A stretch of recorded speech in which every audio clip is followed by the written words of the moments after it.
नमस्कार। मैं doctor Manish Madhav. I am a paediatric surgeon and आज हम लोग एक अनोखी समस्या जो बच्चों में होती है, जिसमें पेट जो है वो ठीक से बन नहीं पाता है और अतड़ियाँ बाहर आ जाती हैं। इस कंडीशन के बारे में बात करेंगे, जिसको हम लोग एब्डोमिनल वॉल डिफेक्ट्स कहते हैं। ये मैं कोशिश करूँगा मैं जितना सिंपल लैंग्वेज में समझा सकूँ। ये 5 तरीके का हो सकता है। पहला जो होता है उसको हम लोग ओम्फैलोसील कहते हैं। दूसरा गैस्ट्रोस्टिसिस, तीसरा ब्लैडर एक्स्ट्रोफी, चौथा क्लोकल एक्स्ट्रोफी और पांचवा एक्टोपिया कॉर्डिस। जब बच्चा माँ के पेट के अंदर बन रहा होता है तो अराउंड 5 वीक्स ऑफ प्रेगनेंसी में अतड़ियाँ बननी शुरू होती हैं और साथ साथ ही एब्डोमिनल वॉल जिसके अंदर इंटेस्टाइन्स को आना है वो भी बनना शुरू होता है। तो कभी कभी ये जो अतड़ियां हैं जो पेट के बाहर बनती हैं और एक प्रोसेस है, एक फिक्स रूटीन है जिसके थ्रू वो एक एक करके वो पेट के अंदर आती हैं और वो पेट बंद होता है। अगर इस प्रोसेस में किसी भी स्टेज में अगर प्रॉब्लम आती है तो उन कंडीशंस को हम लोग एब्डोमिनल वॉल डिफेक्ट्स कहते हैं। मैंने जैसे कि आपको बताया ये 5 नाम। आज हम 2 कॉमन कंडीशंस की बात करेंगे। पहला है ओम्फैलोसील। ओम्फैलोसील अगर हम इंसिडेंस की बात करें तो around 2% incidence of in live births होता है। अगर हम दूसरे टर्म्स में बात करें तो अराउंड 2500 लाइव बर्थ्स में किसी एक बेबी को ये कंडीशन होने के चांसेस हैं।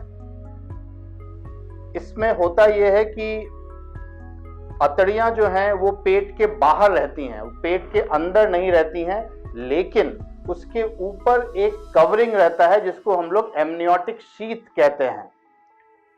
अब ये जो कंडीशन है पेरेंट्स के लिए काफी अलार्मिंग होता है। उनको लगता है अतड़ी बाहर है, बच्चा डिफॉर्म्ड है, लेकिन अगेन अगर ये टाइमली इंटरवीन किया जाए तो ये कंडीशन करेक्टेबल है। इसको बहुत तरीके से हम लोग ट्रीट कर सकते हैं। या तो हम लोग प्राइमरी क्लोजर करते हैं, मतलब न्यूबॉर्न पीरियड में ही अतड़ियों को अंदर, मोटा मोटी अगर हम सिंपल लैंग्वेज में बात करें, अतड़ियों को अंदर घुसा के उसके ऊपर का जो कवरिंग है उसको हटा के जो एब्डोमिनल वॉल का जो साइड का मार्जिन है उसको हम लोग ऐसे क्लोज करके ऊपर से स्किन क्लोज कर देते हैं। ऑब्वियसली ये इतना सिंपल नहीं होता जितना सिंपल वर्ड्स में मैं समझाने की कोशिश कर रहा हूं। दूसरा जो कंडीशन होता है उसको हम लोग गैस्ट्रोस्टिसिस कहते हैं। ये और डेंजरस, ये ज्यादा घास्टली अपीयरेंस होता है। इसमें चूंकि ऊपर का कवरिंग मेम्ब्रेन नहीं रहता है तो अतड़ियां फ्रीली हैंग करती हैं पेट के बाहर।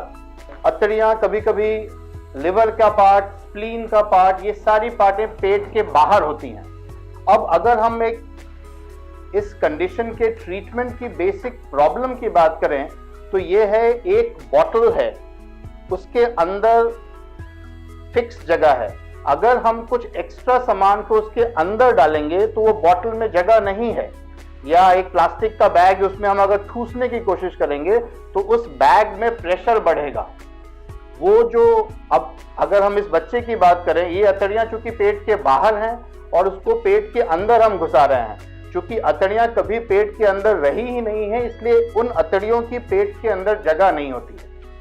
तो बहुत सारे मैन्यूवर्स होते हैं जिसके थ्रू हम लोग पेट में थोड़ा जगह क्रिएट करने की कोशिश करते हैं। अगेन इसमें एक कोऑर्डिनेशन बिटवीन द गायनेकोलॉजिस्ट या जो स्त्री डॉक्टर हैं और पीडियाट्रिक सर्जन का होना जरूरी है। Most of these conditions, majority of these conditions are diagnosed antenatally, मतलब जन्म से पहले जो अल्ट्रासाउंड माँ का होता है उसमें ये कंडीशंस पता चल जाती हैं। और अगर पता चलती हैं तो गायनेकोलॉजिस्ट जो हैं, आपके गायनेकोलॉजिस्ट जो हैं, वो पीडियाट्रिक सर्जन को तुरंत इन्फॉर्म करते हैं और डिलीवरी के टाइम में या सिजेरियन के टाइम में the paediatric surgeon and the surgical team is ready. अगर हम इस चीज को डिले करते हैं तो अतड़ियां और फूल जाती हैं, अतड़ियां चिपकने लगती हैं, और दूसरी बात, अतड़ी चूंकि पेट के अंदर नहीं है, वहां से वाटर लॉस और हीट लॉस काफी होता है, जिससे बेबी का जनरल कंडीशन और खराब होता जाता है। तो इसलिए बहुत जरूरी है कि जितनी जल्दी हो सके इसको ऑपरेट किया जाए। This is one of the few paediatric emergencies. इसमें हम लोग लेबर रूम से या सिजेरियन रूम से बच्चे को तुरंत पीडियाट्रिक सर्जिकल ओटी में शिफ्ट करते हैं। जितनी जल्दी हम लोग करेंगे उतना बेटर है। कभी कभी हमारे पास 1 दिन 2 दिन पुराने बच्चे भी आते हैं, उनको भी हम लोग ट्रीट करते हैं, लेकिन उनमें वो रिजल्ट उतना अच्छा नहीं होता है जितना अगर हम उस चीज को इमीडिएटली डील करें तो होता है। तो यही सारी बातें थी। बातें बहुत सारी हैं, सारी चीजें इस छोटे से इंटरेक्टिव सेशन में कवर करना संभव नहीं है। इस वीडियो में हम लोग कोशिश करेंगे कुछ लाइव फोटोज, ऑपरेटिव फोटोज, या वो बेबीज जिनको देख के लग रहा था इन बच्चों का कुछ नहीं हो सकता है, वो बेची सर्वाइव करके बड़ी हो गई हैं, बड़े हो गए हैं, and they are doing well. तो अंत में मैं ये बोलना चाहूंगा, अगर आपके एंटीनेटल अल्ट्रासाउंड में या फिर बच्चे के जन्म लेने से पहले माँ के अल्ट्रासाउंड में ऐसे कंडीशंस आते हैं तो घबराएं नहीं, एक अच्छे पीडियाट्रिक सर्जन से कंसल्ट करें, and these conditions are treatable. ये बच्चे ठीक होते हैं और उनको जीने का हक है। नमस्कार। আমার নাম শাহিদ রহমান। আমার মেয়ে মাইয়া পারভিন 8 মাস পুরো হলো। ওর জন্মগত একটা রোগ ছিল, যেটা বলতে গেলে কি ওর যে নাড়ি গুলো ছিল ওগুলো বাইরে ছিল, ঠিক আছে। তারপর ডাক্তার বললো যে এখানে তো আমাদের কোনো চিকিৎসা নেই, আপনি শিলিগুড়ি নিয়ে যান। মানে একজন ডাক্তার আছে মনীষ মাধব নামে, তারপর নিয়ে এলাম। তারপরের দিন অপারেশন করলো। তারপর আমি 27 দিন ছিলাম। 27 দিন পরে ছুটি দিয়ে দিল, ঘরে গিয়েছিল। তারপরে আমরা বাড়ি চলে গেলাম। এখন মোটামুটি সুস্থ হয়ে গেছে।